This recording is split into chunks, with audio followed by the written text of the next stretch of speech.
Olá, caros alunos, eu sou o professor Cícero, professor da disciplina de Química Geral aqui do IFCE Campus Quixadá, e quero tratar com vocês hoje um assunto muito importante dentro da disciplina de Química Geral, que é a tabela periódica.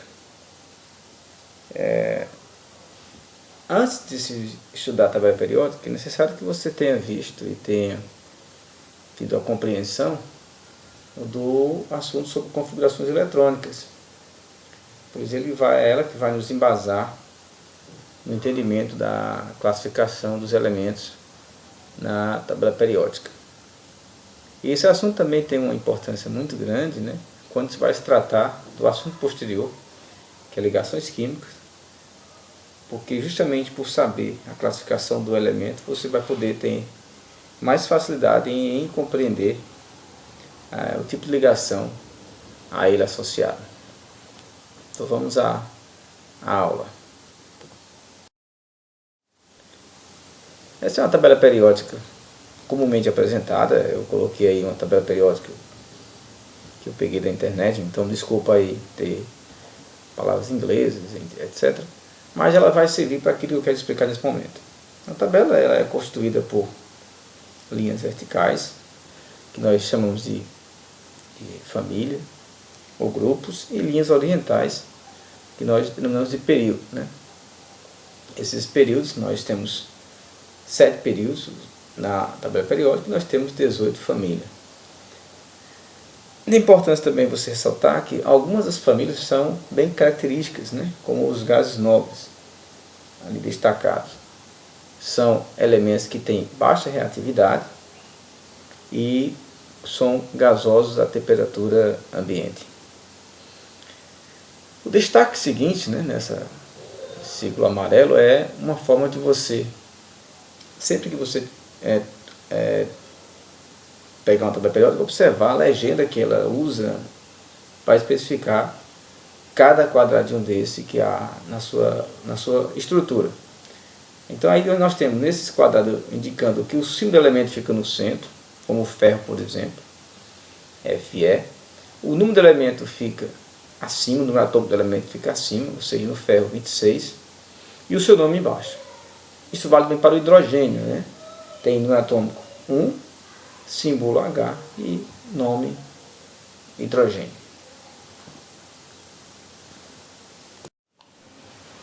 Essa nova ilustração é outra maneira de você observar a tabela periódica com base na configuração. Nós temos em destaque as famílias S1 e S2, que são essas duas primeiras colunas. Então, terminou em S, você vai ter essas duas primeiras famílias. Só são duas famílias porque o orbital S só pode acomodar no máximo 2 elétrons. Por outro lado, se a configuração terminar em P, você vai ter 6 possibilidades. Seria a configuração P1, P2, P3, P4, P5 e P6. Que são essas colunas que estão indicadas por P e aí esverdeada. Então, se a configuração foi S ou P, nós já vimos que anteriormente fazem parte da família A e tem essa indicação aí nessa ilustração. Por outro lado, se a configuração for D, nós temos essas 10 famílias internas aí, são os metais de transição. D1, D2, D3, D4, D5, D6, D7, D8, D9, D10. São 10 famílias de metais de transição. E na parte de baixo tem aí duas famílias destacadas, Duas destacadas que são são 14 famílias na realidade, que se refere aos 7 orbitais F, que são colocados à parte para não alongar demais a tabela periódica tradicionalmente mostrada nos livros. Então são aqueles elementos que seguem a série actinídeo e lantanídeo, que ficam aí um pouco abaixo nessa ilustração. Essa tabela nova aí, é uma outra forma de você ter uma classificação com base no caráter metálico. Boa parte, quase todos os elementos têm caráter metálico. E esses elementos mais metálicos, eles ficam posicionados sempre no lado esquerdo dessa ilustração e na parte inferior. Então os elementos que têm maior características metálicas ficam na parte esquerda e superior, com exceção do hidrogênio, que não tem caráter metálico. Ele está ali colocado porque ele tem uma configuração parecida, né, semelhante ao dos metais alcalinos ali, que são lítio, sódio, potássio, rubídio, césio e frâncio. Configuração S1.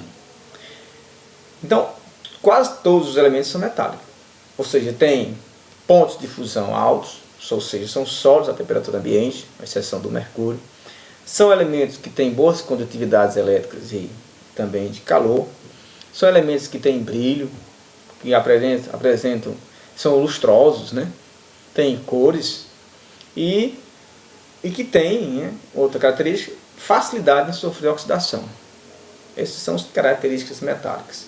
Nós temos na outra classe os não metais, que são esses azulados que ficam na parte superior direita, né? Ali identificados pelos os gases nobres, que são gases monoatômicos, têm baixa reatividade, exatamente porque a sua camada valência está completa, mas tem boa parte dos halogênios, o flúor, cloro, bromo e iodo, oxigênio, enxofre, selênio e nitrogênio, fósforo e carbono.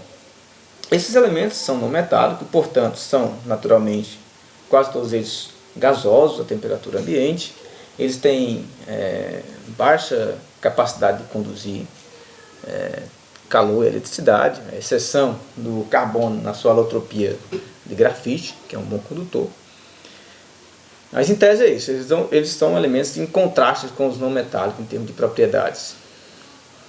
E entre eles você tem uma linha, né, diagonal, boro, silício, germânio, arsênio, antimônio e telúrio, que fazem parte dos metalóides ou semimetais, que são elementos que têm propriedades ali, digamos, de transição. Nem são tão bons condutores, mas também não são tão isolantes quanto os não metais. Pois bem, pessoal, e para a gente finalizar esse assunto, né, uma aula simplificada, eu quero apresentar alguns exercícios para facilitar o entendimento. Esse exercício 8.21, ele foi exercício tirado do livro do Brau, capítulo 8, que é um livro bastante usado pelos alunos dos cursos técnico e também superior.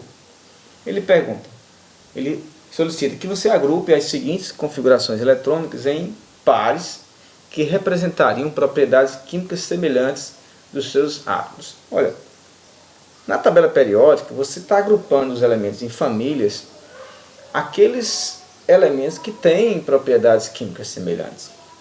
E isso você observa na configuração quando eles têm uma configuração cuja camada de valência tem o mesmo final. Ou seja, tem o mesmo tipo de configuração na camada de valência. E aí você pode observar isso em quais elementos? Por exemplo, o item A e o item D são elementos que têm a mesma configuração final, né? Termina em NS2.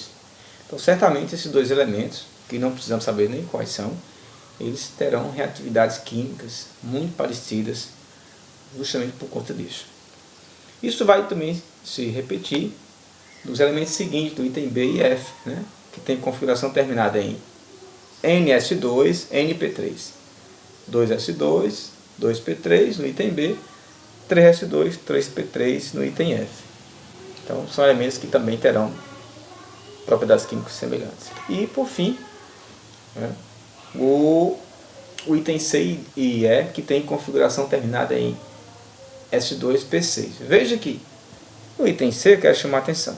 Há ali, entre o 4S2 e o 4P6, o subnível 3D. Mas quando ele está completo, quer dizer, 3D10, ele, embora esteja colocado entre esses dois subníveis do nível 4, mas ele não faz parte da camada de valência.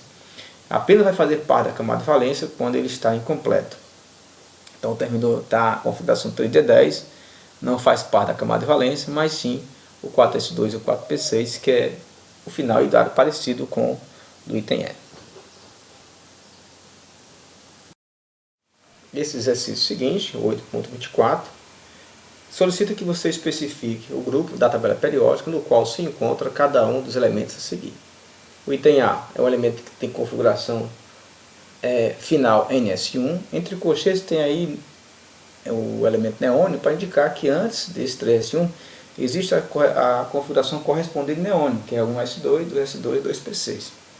Isso vai repetir no item B e no item C, essa terminologia. Então, terminou em S, vai fazer parte uma dessas duas famílias, a primeira ou a segunda. Então, S1, primeira coluna, e 3S1, terceiro período. Então, o item A está indicado ali na primeira coluna, terceiro período. O item B termina em 3S2, 3P3, ou seja, P3. Então, se você contar aí P1, P2, P3, você vai localizar ali o B, o item B, também no terceiro período da tabela periódica e na coluna P3, né, correspondente à família 15, né, na IUPAC. O C vai estar na família dos gases nobres, que é a última coluna, por terminar em P6, também em terceiro período. E o item D, que é a configuração do elemento que tem configuração final, 4S2, 3D8, vai estar no grupo D8, se você contar D1, D3, como mostrado anteriormente, vai terminar ali onde está indicado o item D. Se você colocar a tabela original, você vai ver que esses elementos correspondem ao sódio, ao fósforo, ao argônio e ao níquel, respectivamente. É isso aí, pessoal, foi um prazer. E a gente volta a tratar no assunto seguinte sobre ligações químicas. Um abraço.